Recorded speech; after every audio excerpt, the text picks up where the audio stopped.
हाँ। हम्म।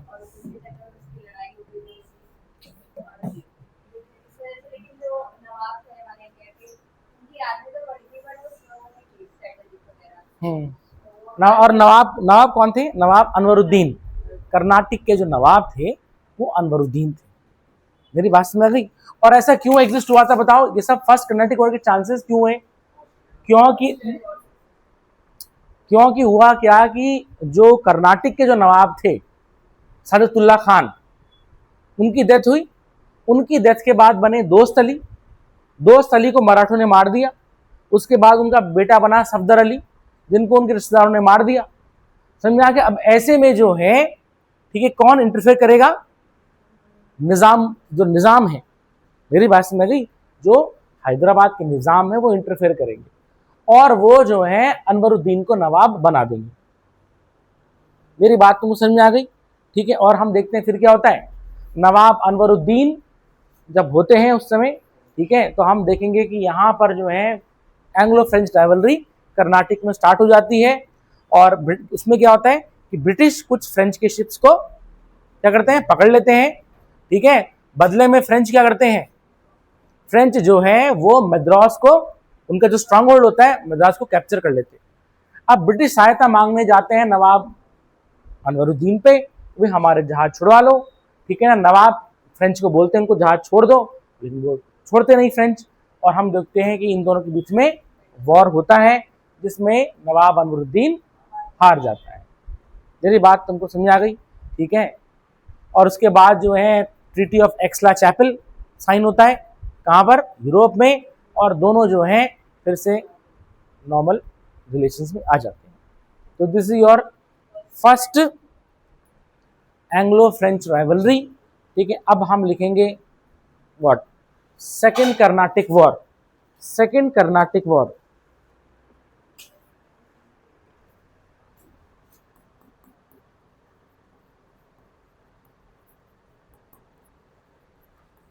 Second Carnatic war का duration लिखेंगे हम 1749 से 54 तक।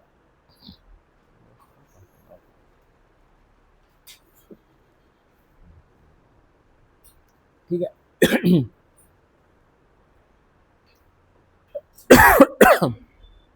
ठीक है।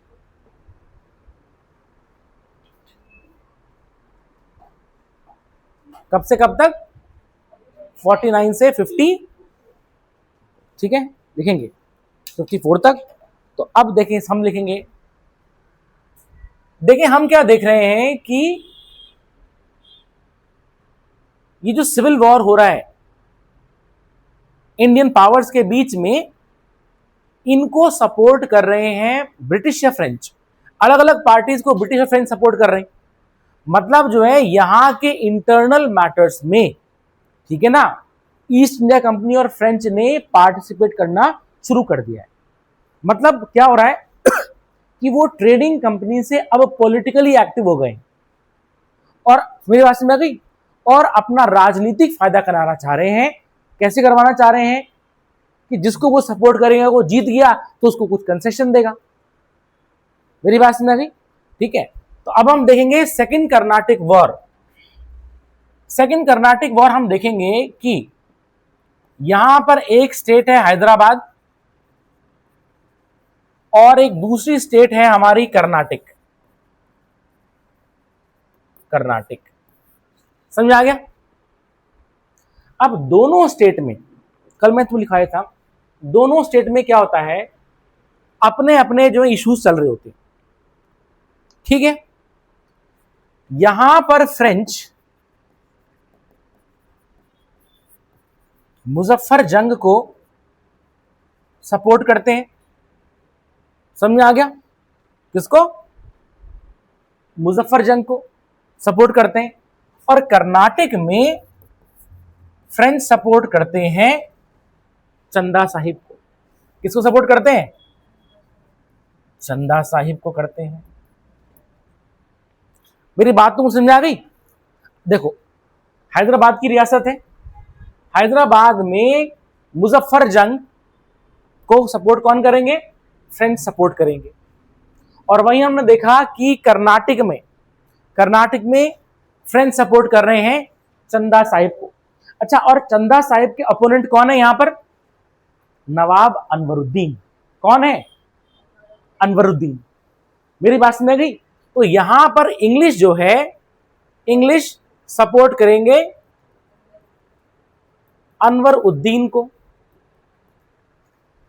मेरी बात तुमको समझ आ गई? कल जब हमने देखा था कि इंग्लिश अनवरुद्दीन के पास पहुंचे थे, फर्स्ट कर्नाटिक वॉर में पहुंचे थे, और जो है अनवरुद्दीन ने फ्रेंच को बोला क्या कि भैया आप उनके जो है मद्रास छोड़ दो, लेकिन फ्रेंच ने मना कर दिया। और हम देखेंगे फ्रेंच और अनवरुद्दीन के बीच में बैटल हुआ था। तो इसका मतलब क्या होगा? अनवरुद्दीन को सपोर्ट कौन कर रहा है यहां पर? इंग्लिश, और चंदा साहिब को कर रहे हैं फ्रेंच। मेरी बात समझ गई? ठीक है, ये चीज है। और हैदराबाद में इंग्लिश सपोर्ट कर रहे हैं नसीर जंग को। किसको कर रहे हैं? नसीर जंग को कर रहे हैं इंग्लिश। मेरी बात समझ गई? दोनों जगह जो है राइवल पावर जो है एक दूसरे के ओपोनेंट्स को सपोर्ट कर रहे हैं। Is it clear? तो गौर से देखेंगे, गद्दी के दो दावेदार हैं हैदराबाद में, मुजफ्फर जंग और नसीर जंग। समझ में आ गया? ठीक है। फ्रेंच ने मुजफ्फर जंग को सपोर्ट किया, तो ब्रिटिश ने नसीर जंग को। वहीं पर कर्नाटक में हमने देखा क्या हुआ कि सादतुल्ला खान की डेथ हुई, उसके बाद दोस्त अली बने, दोस्त अली को मराठों ने मार दिया। उसके बाद उनका लड़का सफदर अली बना, जिसको उसके घर वालों ने मार दिया। और ऐसे में जो है, ठीक है ना, जो निजाम थे उस समय हैदराबाद के, वो नवाब अनवरुद्दीन को सब क्या कर देंगे? अपॉइंट कर देंगे। लेकिन जो है उसका जो सत्ता का दावेदार चंदा साहिब होगा। वो बोलेंगे कि वो बोलेंगे मैं बनूंगा। और तो हम क्या देख रहे हैं, कर्नाटक स्टेट में चंदा साहिब और ये दोनों दावेदार हैं, जबकि ये नवाब हैं, बट ये चाहते हैं कि मैं बनूं। तो इनको सपोर्ट करेंगे फ्रेंच, इनको इंग्लिश। अब क्या होगा, ध्यान देना, सेकेंड कर्नाटिक वॉर में, मतलब वहां पर यूरोप में फिर वॉर शुरू हो जाएगा। वॉर शुरू होगा और हम देखेंगे यहां पर ये लड़ पड़ेंगे आपस में। मेरी बात तुमको समझ आ गई? लड़ जाएंगे तो क्या होगा कि फ्रेंच जो है जीत जाएंगे, मुजफ्फर जंग गद्दी पर बैठेगा। मेरी बात समझ आ गई? और कर्नाटक में हम देखेंगे चंदा साहिब गद्दी पर बैठेगा और अनवरुद्दीन को मार दिया फ्रेंच ने, और यहां पर नसीर जंग का कत्ल कर दिया फ्रेंच ने। मेरी बात समझ गई? और ये जो टाइम था, इस समय जो फ्रेंच गवर्नर थे वो थे डुप्लेक्स। अब डुप्लेक्स अपने कैरियर के बिल्कुल जो है चरम पे पहुंच चुका है, क्योंकि फर्स्ट कर्नाटिक वॉर में भी फ्रेंच का ही दबदबा रहा, और यहां पर जब लड़ाई हुई है तो हम देखेंगे कि मुजफ्फर जंग जीत गया यहां पर। मेरी बात समझ गई? ये हार गया, इसको मार डाला।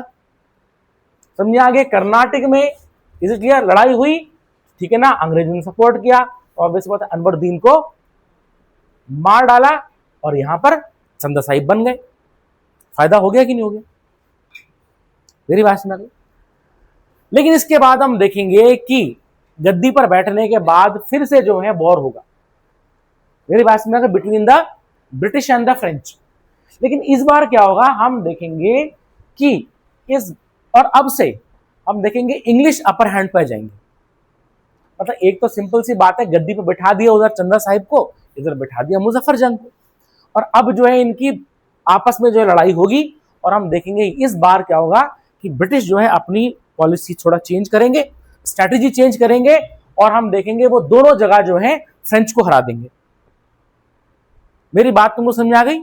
फ्रेंच को हरा देंगे, और हम देखेंगे बाद में चंदा साहिब भी मारे जाएंगे। क्लियर? मेरी बात समझ गई? और हम देखेंगे यहां पर भी ये मारे जाएंगे। अब हम देखेंगे दोनों जगह जो है क्या होंगे, ब्रिटिश जीत रहे हैं। यहां पर अनवरुद्दीन का लड़का जो है मोहम्मद अली गद्दी पर बैठेगा, और यहां पर हम देखेंगे कि हैदराबाद में ब्रिटिश जो है अब अपने पपेट्स गद्दी पर बैठा देंगे। क्या तुमको मेरी बात समझ आ गई? तो हम देखेंगे सेकेंड कर्नाटिक वॉर में इनिशियल तो सक्सेस मिली फ्रेंच को, लेकिन बाद में क्या हुआ, फ्रेंच हारते चले गए, फ्रेंच हारते चले गए और लगातार बैटल में वो हार जाएंगे आगे। मेरी बात समझ गई? सेकेंड कर्नाटिक वॉर कब से कब तक हो रहा था, मुझे बताओ। 1754 तक। कितने साल चल रहा है? तो हम देखेंगे सीरीज ऑफ बैटल में, ठीक है ना, फ्रेंच हारते चले जाएंगे। अब जो है डुप्लिक्स चाहेगा कि मैं दोबारा से रिकवर करूं, लेकिन वो फिर से रिकवर नहीं कर पाएंगे। फ्रेंच गवर्नमेंट बोलेगी बहुत हो गया, वापस आ जाओ। तो फ्रेंच गवर्नमेंट उनको वापस बुला लेगी डुप्लिक्स, और डुप्लिक्स का करियर खत्म। मेरी बात तुमको समझ में आ गई? तो this is your second Carnatic war. क्या तुमको मेरी बात समझ में आ गई? सपना ठीक है? देखो, तो इसका मतलब यह है कि फ्रेंच का जो सपना था ठीक है, वो चकनाचूर हो गया। Is it clear? लिखो,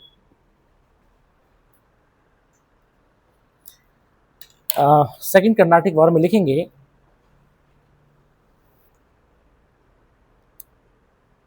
लिखिए, इन दिस वॉर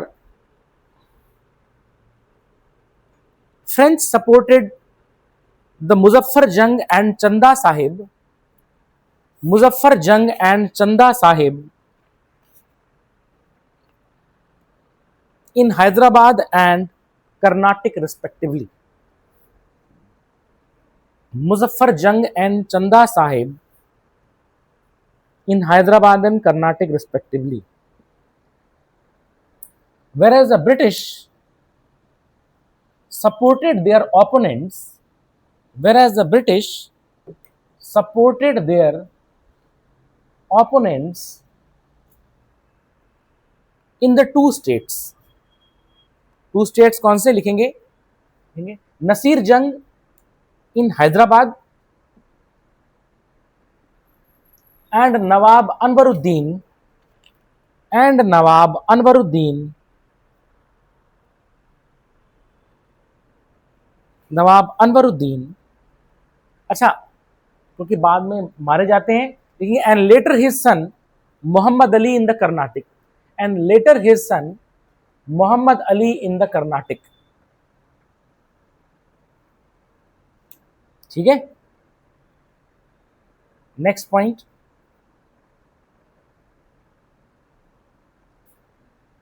देखिए, the French won in both the states, the French won in both the states, and they defeated and murdered their opponents, and they defeated and murdered their opponents, and placing their supporters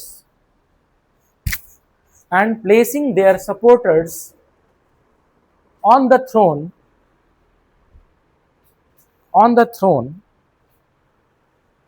in 1749, in 1749।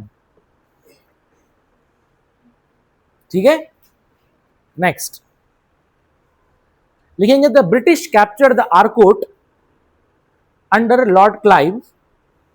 अब उन्होंने क्या कर दिया, Carnatic की राजधानी आर्कोट थी, उसको capture कर लिया। The British capture the Arcot under Clive in 1751, in 1751, and the French were successively defeated, and the French were successively defeated by the English, by the English। Next लिखिए, Chanda Sahib of Hyderabad, sorry, Chanda Sahib of Carnatic was captured and killed,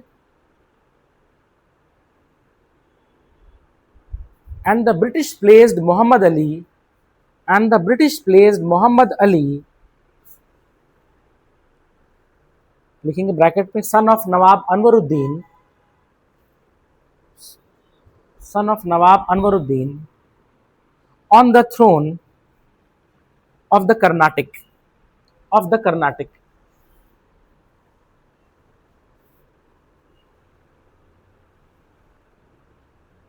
next, duplex the French governor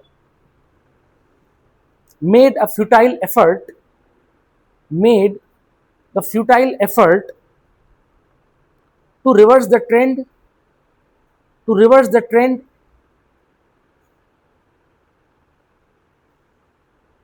but he was recalled by the French government but he was recalled by the French government in 1754 in 1754 54 लिखेंगे but the French retained their position at Hyderabad. French retained their position at Hyderabad through their agent Bussy, Bussy, Bussy, through their agent Bussy. Hindi में लिखेंगे, हिंदी में लिखें, Carnatic युद्ध की शुरुआत BUSSY busy लिखेंगे, Carnatic युद्ध की शुरुआत तब होती है जब फ्रांसीसी हैदराबाद और कर्नाटक में मुजफ्फरजंग और चंदा साहिब की सहायता करते हैं। हैदराबाद और कर्नाटक में मुजफ्फरजंग और चंदा साहिब की सहायता करते हैं। Is it clear? ये चीज। नेक्स्ट, दूसरी तरफ अंग्रेज मुजफ्फरजंग और चंदा साहिब के प्रतिद्वंदियों की सहायता करते हैं। प्रतिद्वंदियों की सहायता करते हैं तो लिखेंगे, हैदराबाद में नसीर जंग और कर्नाटक में नवाब अनवरुद्दीन और बाद में उनके पुत्र मोहम्मद अली।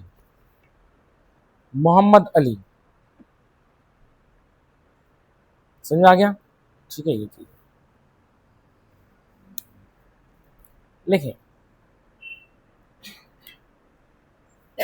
लिख दिया? लिखेंगे, हैदराबाद और कर्नाटक में फ्रांसीसी अपने उम्मीदवारों को गद्दी पर बिठाने में सफल होते हैं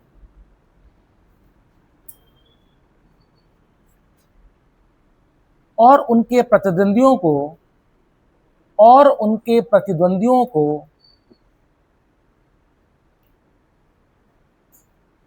हरा दिया जाता है और उनका कत्ल कर दिया जाता है।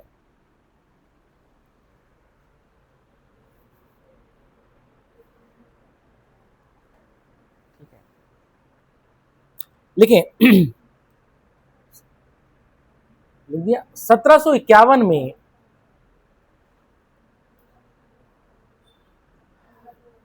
क्लाइव के निर्देशन में अंग्रेज आरकोट पर कब्जा कर लेते हैं, जिसके बाद फ्रांसीसी अंग्रेजों से लगातार युद्ध में हारते जाते हैं।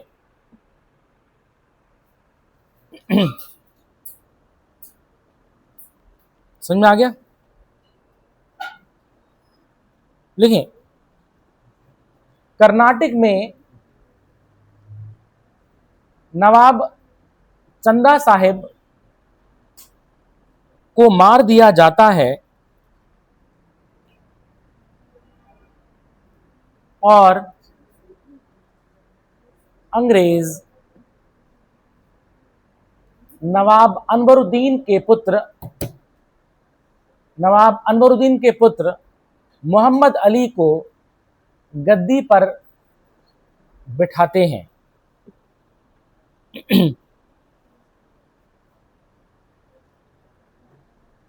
ठीक है, गद्दी पर बैठाते हैं। देखेंगे फ्रांस का गवर्नर दुप्लेक्स युद्ध को पुनः जीतने की कोशिश करता है, लेकिन वह सफल नहीं हो पाता।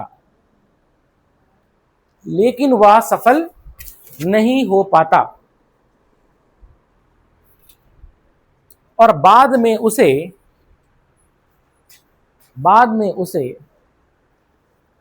1754 में फ्रांस सरकार वापस बुला लेती है।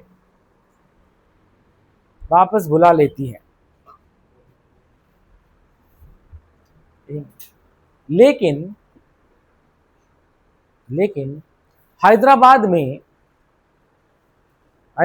में देखेंगे फ्रांसीसी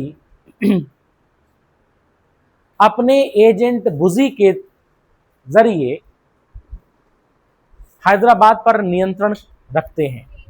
बुजी के जरिए हैदराबाद पर नियंत्रण रखते हैं। मेरी बात को समझ आ गई?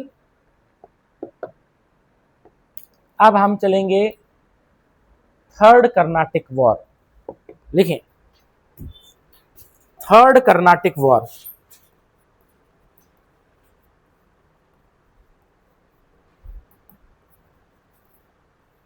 थर्ड कर्नाटिक वॉर, इसका ड्यूरेशन लिखेंगे 1758 से 63 तक। इसमें होगी साइन, थर्ड में होगी। लिखेंगे थर्ड कर्नाटिक वॉर 1758 से 63 तक।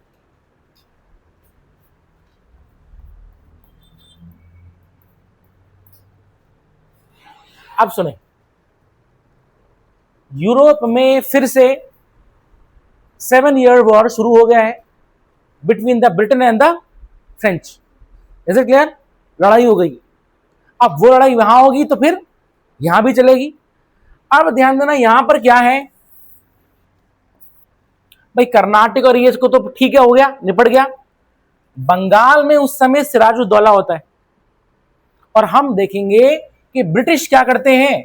ब्रिटिश जो है सिराजुद्दौला से चंद्रनगर छीन लेते हैं, और जबकि जो है अलीनगर की ट्रीटी के हिसाब से जो नवाब का दुश्मन होगा वो अंग्रेजों का दुश्मन माना जाएगा। हमने देखा था ना ट्रीटी ऑफ अलीनगर, ठीक है ना। लेकिन क्या होता है, अंग्रेज क्या करेंगे, नवाब से चंद्रनगर छीन लेंगे। समझ में आ गया? ठीक है। अब क्या होता है कि फ्रेंच आएंगे उनकी सहायता के लिए। मेरी बात तुमको समझ में आ गई? ठीक है ना। तो वो आएंगे और हम देखेंगे कि फ्रेंच आएंगे और यहां पर इनके बीच में वॉर होगा। काउंट डी लेली होते हैं उस समय गवर्नर, बट क्या होगा, फ्रेंच हार जाएंगे। Is it clear? फ्रेंच अब हारेंगे। फिर हम देखेंगे कि बीच में लास्ट जो बैटल होता है वो उसको हम बोलते हैं बैटल ऑफ वॉन्डी वॉश। इसको हम बोलते हैं बैटल ऑफ वॉन्डी वॉश। ठीक है, इसको बोलते हैं, हिंदी बोलते हैं बंदवासी।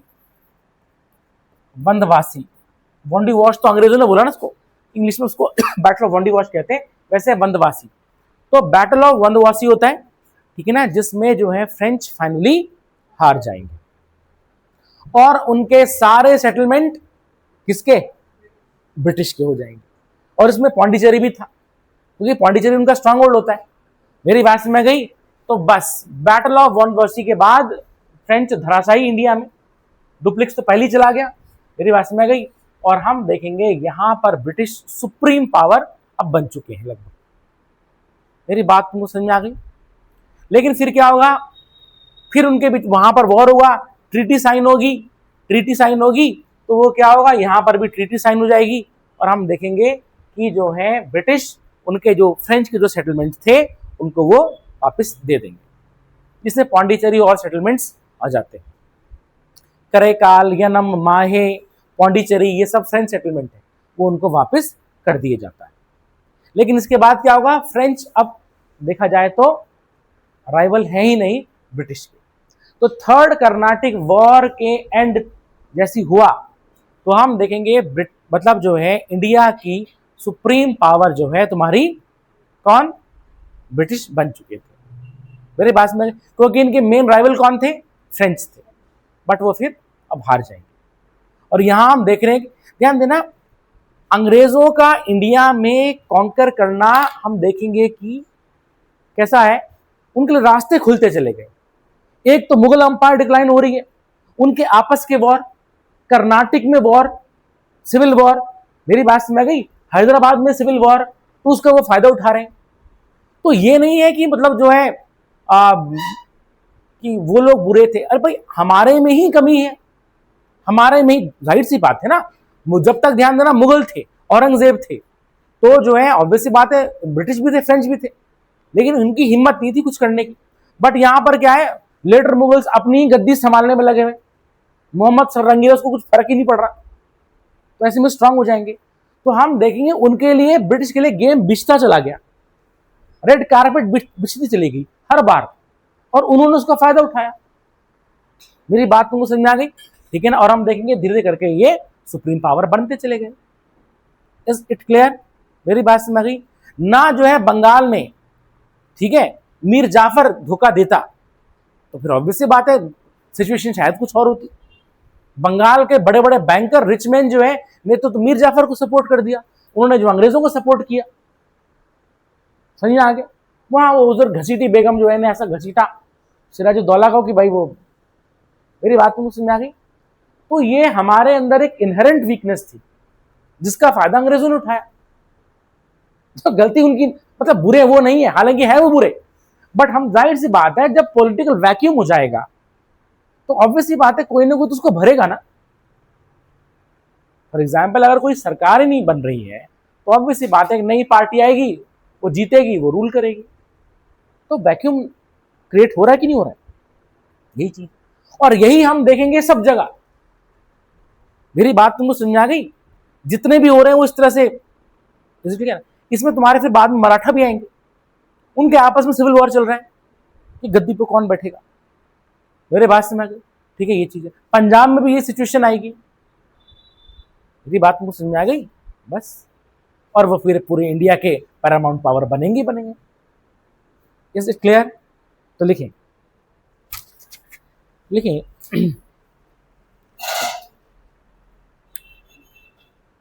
लिखें, the war started with the outbreak of the war started with the outbreak of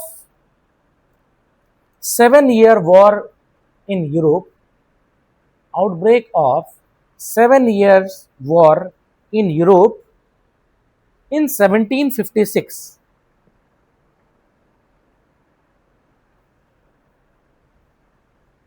in India, इसमें लिखेंगे कॉमा करके, in India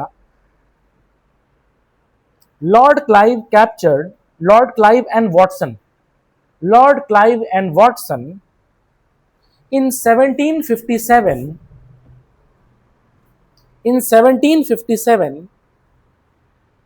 captured Chandernagore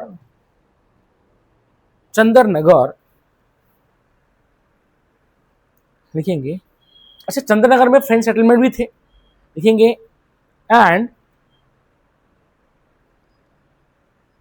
the French governor Count de Lally,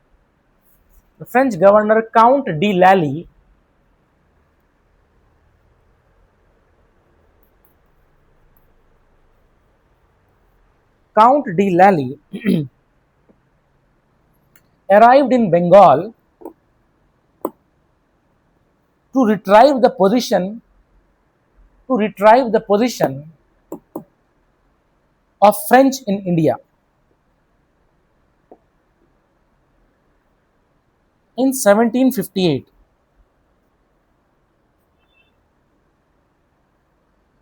ठीक है, भैया नेक्स्ट लाइन से लिखेंगे, but the French were defeated, but the French, ऐसे लिखेंगे, but the French fleet was defeated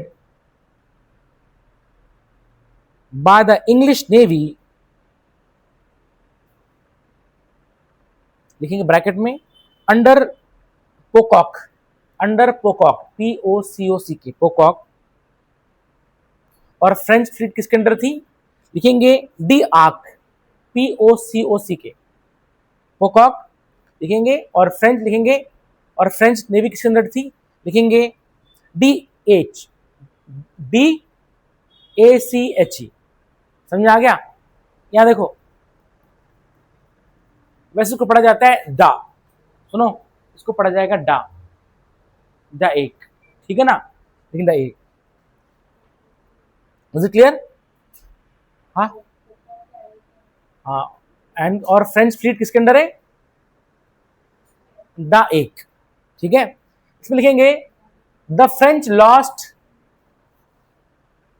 the 3 consecutive naval battle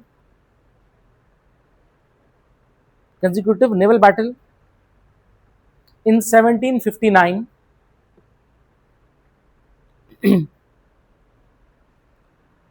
ठीक है, फुल स्टॉप लिखेंगे। in 1760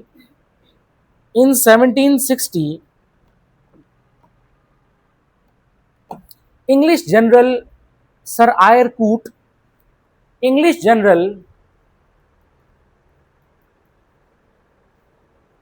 सर आयर कूट, देखो, defeated Count de Lally in the battle of Wandiwash, bracket में लिखेंगे वंदवासी, और वंदवासी कहां पड़ा, तमिलनाडु में पड़ा, कर्नाटक स्टेट में वंदवासी। मेरी बात में गई। And as a result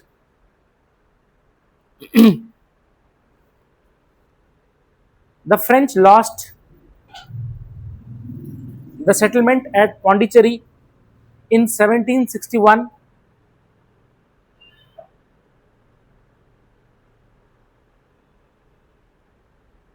and they also lost other settlements to British.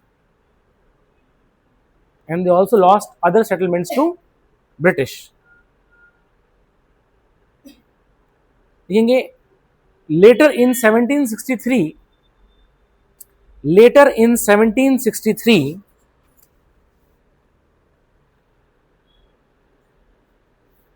a peace was maintained between the British and the French.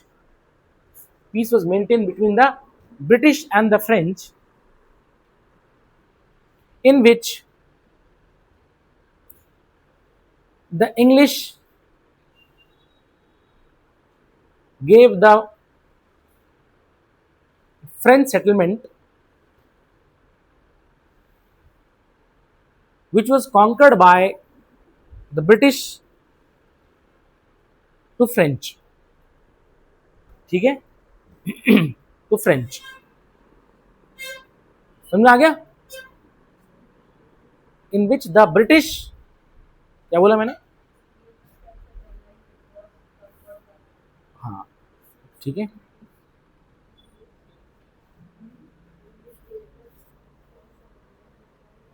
बात समझ आ गई।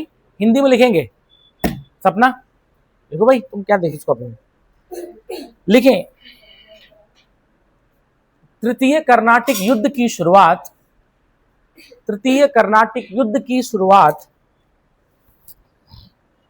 1756 में 1756 में यूरोप में अंग्रेजों और फ्रांसीसियों के मध्य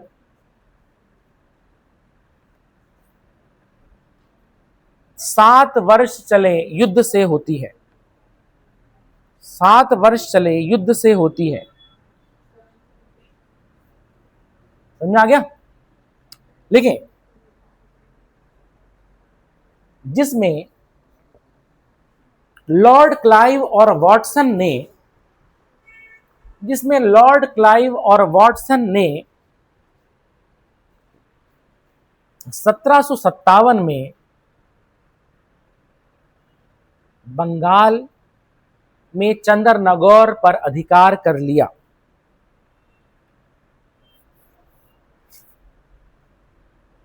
ठीक है, लिखेंगे इसमें 1758 में फ्रेंच गवर्नर काउंट डी लैली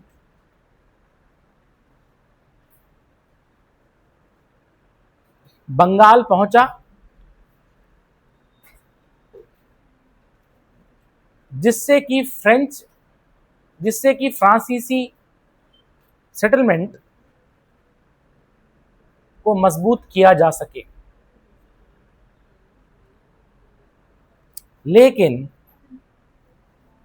लेकिन फ्रांस की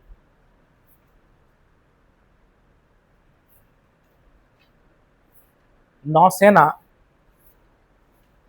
जो कि डाएक के अंदर थी, वह जो कि डाएक के अंदर थी, अंग्रेजी नौसेना जो पोकॉक के अंदर है से पराजित हुई।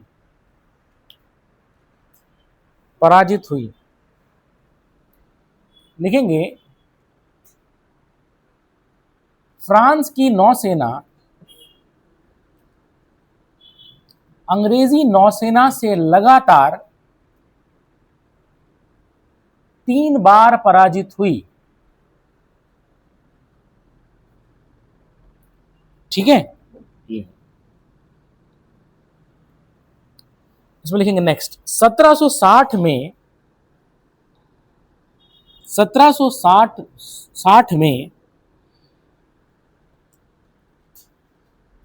काउंट डी लैली और अंग्रेजी सेना के मध्य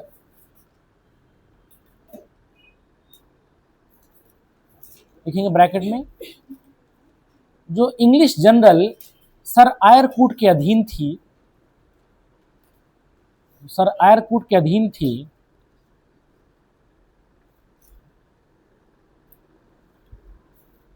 वंदवासी के युद्ध में पराजित हो जाती है।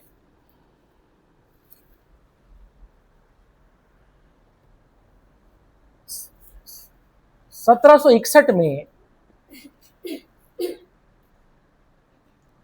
इकसठ में अंग्रेज फ्रांस के सभी सेटलमेंट को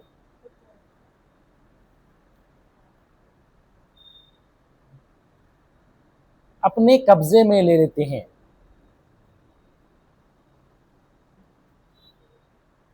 जिसमें पौंडीचेरी भी होता है। बाद में 1763 की संधि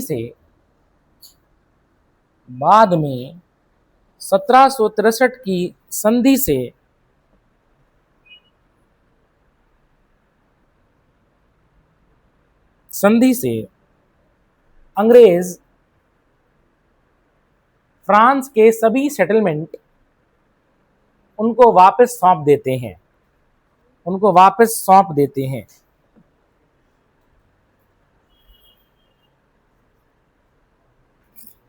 मेरी बात तुमको समझ आ गई? ठीक है, ये चीज है। तो भाई ये था तुम्हारा Anglo French rivalry in the Carnatic. मेरी बात समझ गई? तो वनवासी कहां पर हुआ? कर्नाटिक में हुआ। कहां हुआ? कर्नाटिक में हुआ। नेवल बैटल कर्नाटिक में लड़ा जाएगा। मेरी बात समझ गई? चंद्रनगर तो एक बहाना बना बंगाल का। Is it clear? तो हम देखते हैं 3 एंग्लो फ्रेंच राइवलरी खत्म हुई, जिससे ब्रिटिश क्या बन गए? सुप्रीम पावर बन गए। मेरी बात समझ गई? यूरोपियन पावर जो थी। Is it clear? तो ध्यान देना, हमने लेटर मुगल्स पढ़ लिए, बंगाल के नवाब पढ़ लिए, अवध के नवाब पढ़ लिए, हैदराबाद के निजाम पढ़ लिए, कर्नाटिक वॉर पढ़ लिया, कर्नाटिक के नवाब पढ़ लिए। समझ में आ गया? ठीक है। ये अब हम देखेंगे, नंबर आएगा अब मैसूर का। किसका नंबर आएगा? सबका नंबर आएगा, सबका टाइम आएगा। समझ आ गया? ठीक है। कितनी खुश हो रही देखो ये। तो अब हम देखेंगे मैसूर। नेक्स्ट चैप्टर है हमारा मैसूर।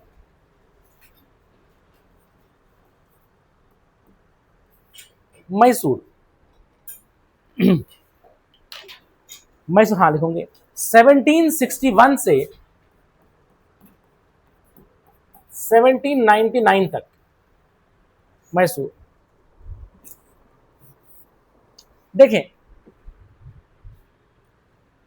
मेडिवल इंडिया में,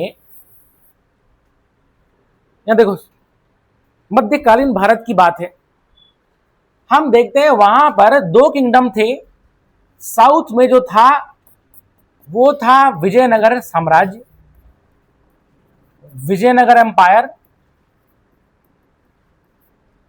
समझ में आ गया? और यहां पर तुम्हारा था Bahmani kingdom, Bahmani kingdom. Is it clear? ठीक है। बहमनी किंगडम, अच्छा ये एक हिंदू किंगडम था और ये एक मुस्लिम सल्तनत थी। मुस्लिम सल्तनत थी जिसमें सुल्तान होते थे। ठीक है। सुप्रीमेसी को, डेक्कन में सुप्रीमेसी को लेकर के ये दोनों आपस में लड़ते रहे, और हुआ क्या कि धीरे धीरे करके ये जो बहमनी किंगडम है, ये जो बहमनी साम्राज्य है,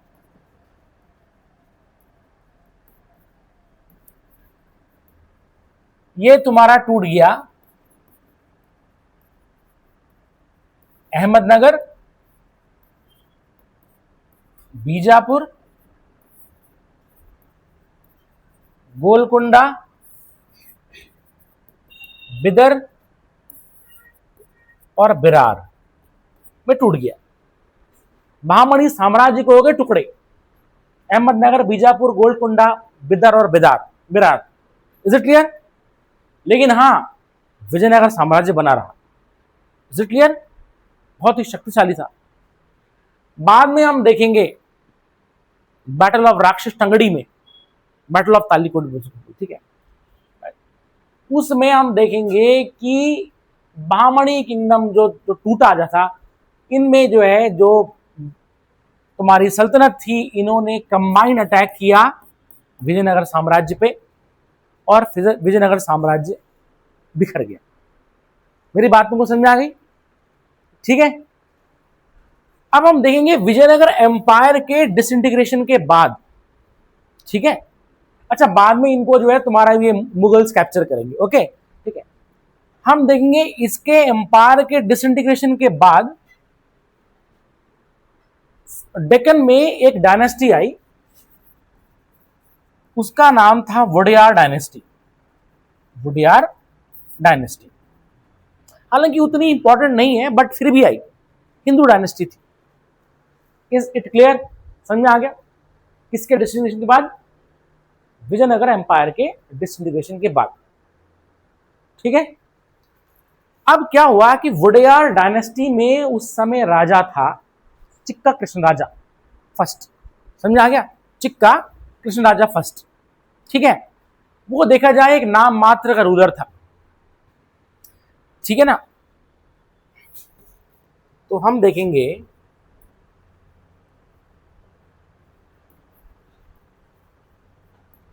मतलब मैं वोडेयार डायनेस्टी की बहुत बात की बात बता रहा हूं। मेरी बात समझ आ गई? वो डायनेस्टी कब से चली आ रही है? ठीक है ना। तो हम देखेंगे हमारे मतलब का है चिक्का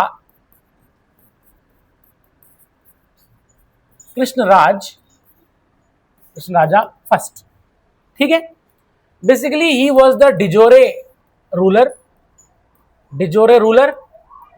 और जो डिफैक्टो था, डिफैक्टो मतलब जो एक्चुअल में रूल कर रहा है, वो था नंद राजार। क्या था उसका नाम? था नंद राजार। तो समझ आ गया, गद्दी पे तो बैठा है चिक्का कृष्ण राजा, समझ में आ गया। बट हम देखेंगे जो एक्चुअल में जो रूल कर रहा है वो है नंद राजार। Is it clear? सारी कमांड उसके पास है। अब जब इनका समय था तो हम देखेंगे एक इंसान था हैदर अली। ठीक है, हैदर अली का ओरिजिन बहुत ही हम्बल ओरिजिन है। हैदर अली जो है, सिंपल सी बात है, एक सिपाही भर्ती हुआ मैसूर रियासत में, ठीक है ना। और वो हम देखेंगे कि इतना इंटेलिजेंट था वो, हालांकि पढ़ा लिखा नहीं था वो, सबसे इंपॉर्टेंट बात ये है, लेकिन हाँ दिमाग से क्या करना है कैसे करना है करते करते करते हम देखेंगे वो प्रमोशन होता रहा। और हम देखेंगे बाद में वो जो है एज अ फौजदार बना। मेरी बात समझ गई? क्या बना? फौजदार बना। और हम देखेंगे फौजदार बना तो उसने एक चीज देख ली थी, उसने ये देख लिया था कि यूरोपियंस के लड़ने की टेक्निक्स बहुत अलग है और हमारे में क्या डिफेक्ट है कि हम लोग हारते जा रहे हैं। मेरी बात को समझ आ गई? जब हम देखेंगे नवाब अनवरुद्दीन, फर्स्ट बैटल ऑफ जो है तुम्हारा एंग्लो फ्रेंच राइवलरी जब हुई, नवाब अनवरुद्दीन की फौज थी 10,000 के करीब। ठीक है, और हम देखेंगे कि फ्रेंच की फोर्सेस थी लगभग 1,000 के आसपास। Can you imagine? लगभग 1,000 क्या, और उसकी 10,000 से ज्यादा थी। तो फ्रेंच के 1,000 लोगों ने इनको आराम से हरा दिया। तो इसका मतलब स्ट्रेंथ नहीं थी, स्ट्रेंथ तो थी, लेकिन वो जो आर्मी है उनको लड़ना ही नहीं आ रहा है, क्योंकि वो आज भी पुरानी टेक्निक से लड़ रहे हैं। मेरी बात नहीं समझ आ गई? इंडियंस में क्या है कि इंडियंस जो है वो ट्रेडिशनल चीजों पे चलते हैं, तो हमारे दादा ने ये किया तो हम भी वही करें। लेकिन समय बदल रहा है, टेक्निक्स बदल रही, समझ आ गया? ठीक है, तो उसने देखा हैदर अली ने कि यूरोपियंस के लड़ने की स्किल्स में बहुत चेंज है और हम तो अभी वही घिसी पिटी चल रहे हैं। तो उसने क्या किया, उसने जो है एज अ फौजदार होने के नाते उसने अपनी आर्मी को फ्रेंच लाइन पे ट्रेन किया। मेरी बात को समझ आ गई? और दिमाग देखो उसका, मतलब भारत का पहला से इंसान था जिसने इतना आगे सोचा। उसने कहा, उसने जो है फ्रेंच को एम्प्लॉय किया और उन्होंने कहा कि तुम हमारी आर्मी को ट्रेन करो, जैसे फ्रेंच ट्रेन होते हैं वैसे ही। अब क्योंकि तुमको पता है उस समय फ्रेंच और ब्रिटिश आपस में टक्कर के थे, तो क्या हुआ कि उसने जो इस तरह से वो किया। Is it clear? और हम देखेंगे कि हैदर अली के समय में, उस समय जब मराठा का इन्वेजन हुआ, तो हम देखेंगे हैदर अली ने बहुत अच्छे तरह से मैसूर को डिफेंड किया। मेरी बात समझ गई? वरना मराठा जहां जाते थे वो लोग वो हरा देते थे। मेरी बात समझ गई? जैसे मैं बताया था ना अलीवर्दी खान और ये सब, तो वो क्या हुआ कि उसने बहुत अच्छा डिफेंड किया। तो नंद राजार ने हैदर अली को फतेह हैदर बहादुर की उपाधि दे दी। मेरी बात तुमको समझ आ गई? ठीक है, और हम देखते हैं कि मतलब उसका पावर बढ़ने लगी। करते करते हैदर अली इतने बड़े लेवल पे पहुंचा, उसने नंद राजार को हटा दिया। मेरी बात समझ आ गई? हटा दिया उसने, क्योंकि देखा जाए उससे ज्यादा शक्तिशाली ये था। तो हैदर अली देखा जाए became the de facto ruler.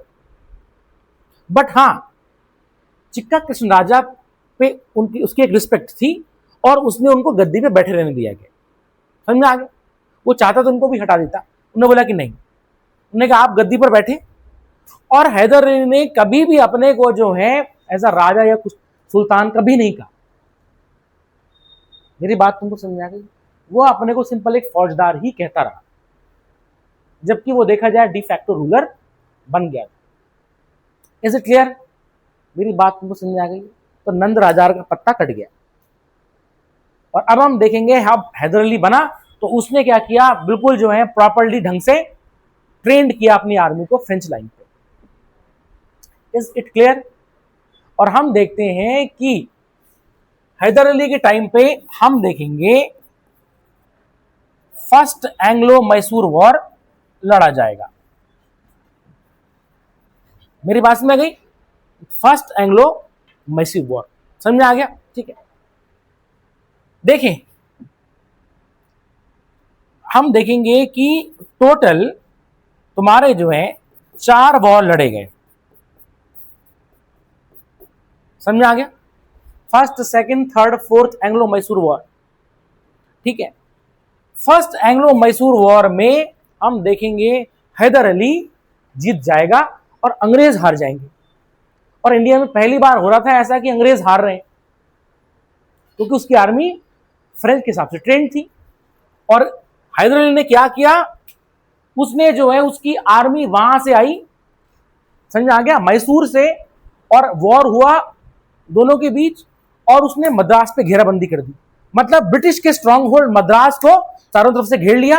अंग्रेजों ने सफेद झंडा दिखा दिया, इन्होंने बोला हम ट्रीटी साइन करेंगे, और तब साइन होती है ट्रीटी ऑफ मद्रास।